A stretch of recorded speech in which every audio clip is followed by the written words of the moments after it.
Hello everyone, आज की video में हम बात करेंगे द अर्ली मॉडर्न पीरियड या द एज ऑफ रेनेसा के बारे में। ये एज ऑफ चौसर के जस्ट बाद आता है।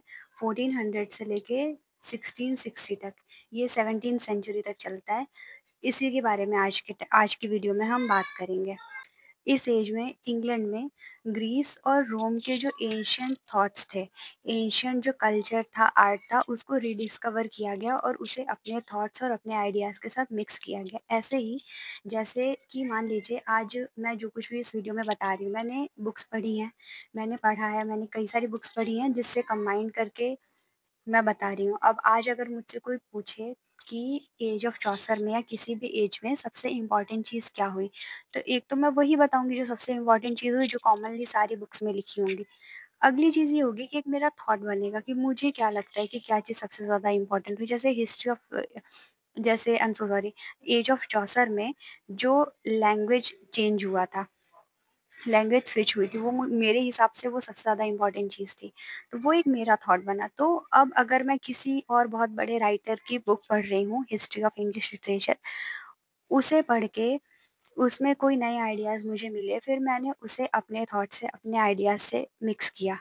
यही चीज़ हुई थी ग्रीस और रोम के, एंशिएंट ग्रीस और रोम के जो आइडियाज़ थे, थॉट्स थे, उसे इस एज के इंग्लैंड में अपने थॉट्स और आइडियाज़ के साथ मिक्स किया गया, रीडिस्कवर किया गया। अगली जो इम्पोर्टेंट चीज़ है वो ये है कि कोई भी एज शुरू क्यों होती है या वो ख़त्म क्यों होती है, उसके बाद अगली एज क्यों शुरू होती है। इसमें जो सबसे इम्पोर्टेंट चीज़ है वो ये है कि विलियम कैंगस्टन ने प्रिंटिंग प्रेस सबसे इम्पोर्टेंट चीज़ है। विलियम कैंगस्टन ने अराउंड 1476 के अराउंड इंग्लिश में बुक्स प्रिंट की, so that he can spread the ideas easily. लोगों तक आइडियाज़ पहुंच सके, लोगों तक बात पहुंच सके। जैसे मैं अगर मुझे लिखने का मन है, मैं कोई आइडियाज़ लोगों तक पहुंचाना चाहती हूँ, तो I will write a book. अब उस टाइम पे यूट्यूब या सोशल मीडिया तो था नहीं, तो उस टाइम पे बुक्स लिख के अपने आइडियाज़ को ज़्यादा ईज़िली, ज़्यादा जल्दी स्प्रेड किया। अगली जो चीज़ है वो ये है कि इटली से भी ह्यूमनिज़्म और क्लासिकल स्टडी जैसे आइडियाज़ इंग्लैंड में आए और फिर लोगों का जो सोचने का और जो लिखने का तरीका था वो काफ़ी ज़्यादा चेंज हुआ। ह्यूमनिज़्म एक बहुत ही नई चीज़ थी इस टाइम में, as well as the classical study. ये दोनों चीज़ें बहुत नई थी इंग्लैंड के लिए, क्योंकि इससे पहले की प्रॉब्लम्स ही अलग थी। रिलीजियस था, फिर रिलीजन से नहीं, जो मीडिएटर्स थे गॉड और ऑर्डिनरी पीपल के बीच में, उन मीडिएटर्स से लोगों का भरोसा उठना शुरू हुआ। तो फिर से जो ये क्लास, तो उसके बाद लोग सोशल इश्यूज़ के बारे में ज़्यादा लिखने लगे थे। मैंने ये जो चौसर में भी बताया है, इस टाइम पे ह्यूमनिज़्म और क्लासिकल स्टडी इंट्रोड्यूस होना ये बहुत ही ज़्यादा नई चीज़ थी। और अगली जो इम्पोर्टेंट चीज़ है वो ये है कि एक बहुत ही इम्पोर्टेंट बुक लिखी गई, the book of common prayers. ये था कि अगली जो तीसरी चीज़ जो थी वो ये था, और ये बुक क्यों लिखी गई, क्योंकि जो रिलीजियस रिफ़ॉर्म भी बहुत ज़्यादा हुए, रिलीजन को लेके लोगों का माइंडसेट चेंज होने लगा। यार रिलीजन कैसा होना चाहिए, रिलीजन का कंट्रीब्यूशन क्या है, ये चीज़ बहुत चेंज होने लगी। क्यों? क्योंकि एज ऑफ चौसर में क्या हुआ था कि अब चीज़ें इंग्लिश में लिखी जाने लगी थी, तो लोगों के लिए सोचना समझना ईज़ी हुआ था, बाइबल भी ट्रांसलेट हुआ था, तो अब लोग ना पढ़ पाते थे, तो लोग सोच पाते थे, सही और गलत में डिफ़रेंशिएट कर पाते थे। ये जो 3 मेजर चीज़ें हैं जिसकी वजह से रेनेसा स्टार्ट हुआ। रेनेसा का मतलब ये होता है कि रीबर्थ। और जो मॉडर्निज़्म कहा जाता है, इस एज को द अर्ली मॉडर्न पीरियड भी कहा जाता है। मॉडर्निज़्म का मतलब यहाँ पे ये नहीं था, ये वो वाला मॉडर्निज़्म नहीं है जो कंटेम्परेरी के पहले आया था। मॉडर्निज़्म हर एक एज में होता है और हर टाइम पे होता है। मॉडर्न का मतलब थॉट से है कि लोग अवेयर कितने ज़्यादा हैं, लोग कितना ज़्यादा अवेयरनेस स्प्रेड करने के बारे में अवेयर है। एक तो अवेयरनेस ये है जो कि हाँ, मैं कोई चीज़ जान गई, मुझे किसी चीज़ का सही गलत पता चल गया, मैं ओपन माइंडेड हो गई, मैं बोल्ड हो गई, बस बात खत्म। दूसरी अवेयरनेस ये होती है ना, ये सेल्फ अवेयरनेस थी, ये बहुत अच्छी बात है। दूसरी अवेयरनेस तब है जब आप ये समझ पाएँ कि आपको चीज़ें स्प्रेड भी करनी है, उन लोगों तक भी पहुँचानी है जो ये चीज़ नहीं जानते हैं। ये अवेयरनेस का थोड़ा बड़ा लेवल, थोड़ा हाई लेवल होता है। तो लोग इस एज में यहाँ तक भी पहुँच रहे थे। इसलिए भी इस एज को अर्ली मॉडर्न पीरियड भी कहा जाता है। इसीलिए इस एज का यहीं से नाम पड़ा। मैंने पहली वीडियो में बताया था कि नाम वहीं से आता है जिसका सबसे ज़्यादा कंट्रीब्यूशन हो। तो this is how the name was given to this age. इस एज के अगले जो सोशल और लिटरेरी रिफॉर्म्स है, उसमें जो सोशल रिफॉर्म है, उसमें 2 प्रोमिनेंट चीज़ें हैं, 2 सबसे ज़्यादा इम्पोर्टेंट चीज़ें हैं। सबसे पहला कि reading of books became common, क्योंकि अब इंग्लिश में लिखा जाने लगा था। मैं बार-बार ये चीज़ रिपीट कर रही हूँ कि this was a very easy language and very accessible. तो मोर पीपल कुड रीड। इसकी वजह से क्या हुआ, जब ज़्यादा लोग पढ़ सकते थे तो लोग ज़्यादा ना फ्लेवर्स, ज़्यादा ideas of thoughts and spirituality and religion explore करने लगे। और इसी से जस्ट रिलेटेड जब लोग ये करने लगे तो इसके बाद क्या हुआ कि अब जो रिलीजियस बुक्स थी वो भी इंग्लिश में ट्रांसलेट होने लगी थी, और ज़्यादा और ज़्यादा लिखी जाने लगी थी। तो अब वो चीज़ भी लोगों के लिए बहुत एक्सेसिबल हो गई थी। जैसे पहले के टाइम में क्या था, अगर हिस्ट्री ऑफ इंग्लिश लिटरेचर हटा दे तो ऐसा क्या होता था, मैंने अपने यहाँ भी देखा है। पहले क्या था कि कोई पूजा हो रही है, जैसे तीज का व्रत होता है हमारे यहाँ, तो पूजा सबने की, फिर कोई एक पंडित जी बैठते थे, वो कथा सुनाते थे और बाकी सारी लेडीज़ जो हैं वो बैठ के सुन रही हैं, उसको फ़ॉलो करने की कोशिश कर रही हैं। फिर कुछ टाइम में जब मेरे यहाँ और शॉप्स हुई, यूट्यूब आया, तो अब क्या होता है कि अब उतना ग्रुप बना के इकट्ठा होने की ज़रूरत नहीं है। अब सब कोई ₹15 की पूजा पाठ वाली, व्रत वाली बुक खरीद सकता है। अगर जिसके पास बुक नहीं है, तो वो फ़ोन में यूट्यूब पे किसी भी व्रत की कथा डाउनलोड करके आराम से सुना सकता है। अगर आज मेरी मम्मी को मुझे सुनाना हो, तो I will download a video on YouTube and play it. मेरी मम्मी घर में बैठे-बैठे पूजा करेंगी and it would be very easy for her to listen. ये बेनिफिट हुआ था। इस चीज़ तरीके से ना अपनी चीज़ों को, उस टाइम की चीज़ों को आज के टाइम से रिलेट किया करो। इससे पता चलता है कि चीज़ें कितनी ईज़ी हो गई थी जब एक ईज़ी लैंग्वेज में लिखा जाने लगा था। तो लोग रिलिजन के बारे में भी, लोग स्पिरिचुअलिटी के बारे में भी अब ज़्यादा सोच सकते थे। ज़्यादा उसमें अपना इनपुट डाल सकते थे। राइटिंग में जो चेंज है उसमें सोनेट है, लॉन्ग पोएम है, प्रोज़ है, ये सारी चीज़ें बहुत ज़्यादा पॉपुलर हुई थी इस एज में। अगली जो चीज़ है वो ये है कि लैंग्वेज स्टैंडर्ड हो गई।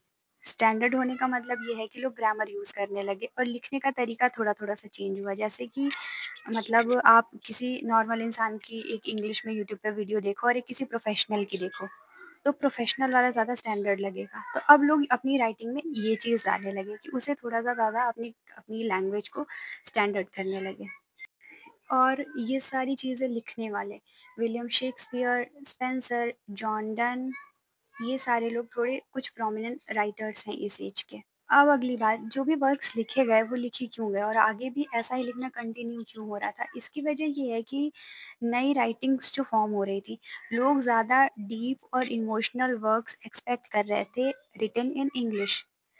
अगली चीज़ ये है कि ह्यूमनिज़्म जब इंट्रोड्यूस हुआ इसमें इटली से, इटली का ये प्रोमिनेंटली आइडिया था।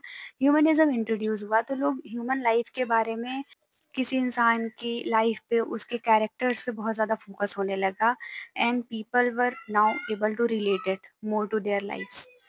अगली चीज़ ये है, जब चीज़ें इंग्लिश में लिखी जा रही थी तो it was very easily available, और सबसे इम्पोर्टेंट जो चीज़ एक हुई लास्टली, वो थे थिएटर्स।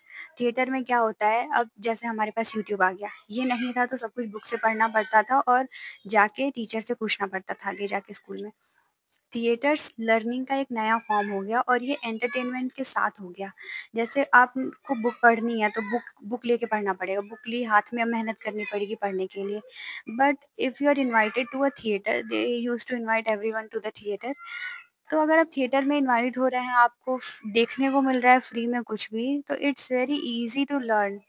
इट्स वेरी एफर्टलेस कि आप बस देख रहे हैं और सीख रहे हैं। जैसे इस वक्त मैं इस वीडियो के थ्रू क्या कर रही हूँ कि you don't need to make notes, keywords के नोट्स बना लो, लेकिन एक एक लाइन राइट डाउन करने की ज़रूरत नहीं है। That's why I am making it as a communication, कि याद ना करना पड़े, वो दिमाग में ऐसे ही वीडियो सुनते सुनते स्टोर हो जाए।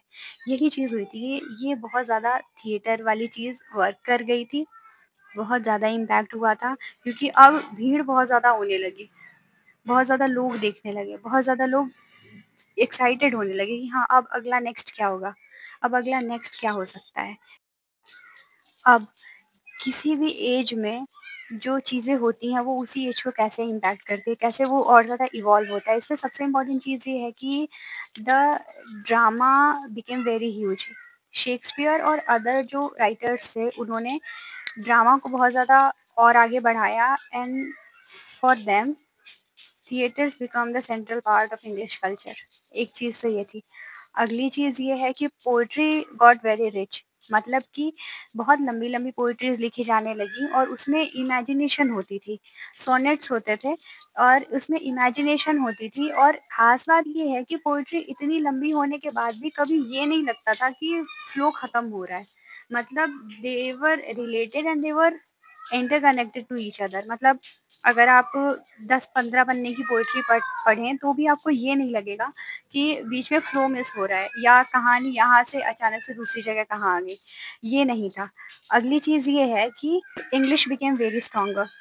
मतलब जैसे अभी मैं कुछ बता रही हूँ, कोई काम कर रही हूँ, तो आज थोड़ी-सी गड़बड़ी होगी but by the time I am doing it, ये और ज़्यादा अच्छी होती जाएगी। मेरा बोलने का तरीका मे बी और इम्प्रूव हो, सारी चीज़ें I will improve it. Same यही हुआ था इंग्लिश के साथ।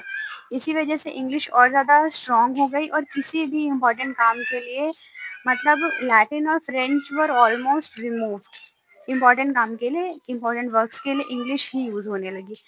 अगली चीज़ ये है कि ये एक बोरोड लैंग्वेज थी English, but it grew a lot. मतलब इसमें फिर नए-नए वर्ड्स ऐड होने लगे। पोएट्स भी अपने नए-नए वर्ड्स बनाने लगे। जैसे हम कभी पोएट्री पढ़ते हैं, तो कई सारे ऐसे वर्ड होंगे अ, जो हम यूज़ नहीं करेंगे अपनी राइटिंग में या बोलने में, but those words are there. वो इन्वेंट किए गए, वो खुद से invention is not the exact word, लेकिन नए-नए वर्ड्स इंट्रोड्यूस हुए जिससे और एनरिच हुई। पोएट्स थे, राइटर्स थे, वो अपने-अपने वर्ड्स बनाने लगे, जो स्पेसिफिकली उनकी राइटिंग में ही यूज़ होते थे। सिर्फ़ ऐसे वर्ड्स भी आए और ऐसे वर्ड्स भी आए जिसे नॉर्मल लोग भी यूज़ करते। नई-नई चीज़ें इंट्रोड्यूस हुई इस तरीके से। लास्टली कंक्लूज़न की बात करते हैं और ये देखते हैं कि इस एज का बाकी एजेस पे क्या इम्पैक्ट रहा है, क्योंकि whatever we do today is going to definitely impact the future. तो इस एज का आगे आने वाली एजेस में और आज के टाइम में भी इम्पैक्ट क्या रहा है। इसमें जो सबसे पहली बात है वो ये है कि we already have the templates. मतलब ड्रामा आज हमने नहीं लिखा, पोएट्री आज हमने नहीं लिखी है, प्रोज़ हमने आज नहीं लिखा, इसके लिए उसी टाइम पे स्ट्रगल किया गया। तो we have that graph already कि कैसे लिखना है, क्या करना है, कैसे-कैसे हम इवॉल्व हो सकते हैं। If I need an idea to write a poetry, मैं इंग्लिश लिटरेचर की स्टूडेंट हूँ अगर, तो I will find the idea in my literature only. मुझे बहुत ज़्यादा इधर-उधर भटकने की ज़रूरत नहीं पड़ेगी। I am so sorry for the background noise. अगली चीज़ ये है कि the English we are using today, इसके लिए उस टाइम पे बहुत ज़्यादा स्ट्रगल किया गया, तो we have very stronger root for this language. And the lastly, English has become the one of the richest literary language in the world. Not the only richest, but one of the most richest language in the world of literature. ये सारी prominent चीज़ें थी। I hope मैंने जो समझाने की कोशिश की है ईज़िली वो समझ में आया होगा। और my name is Disha and thank you so much for watching.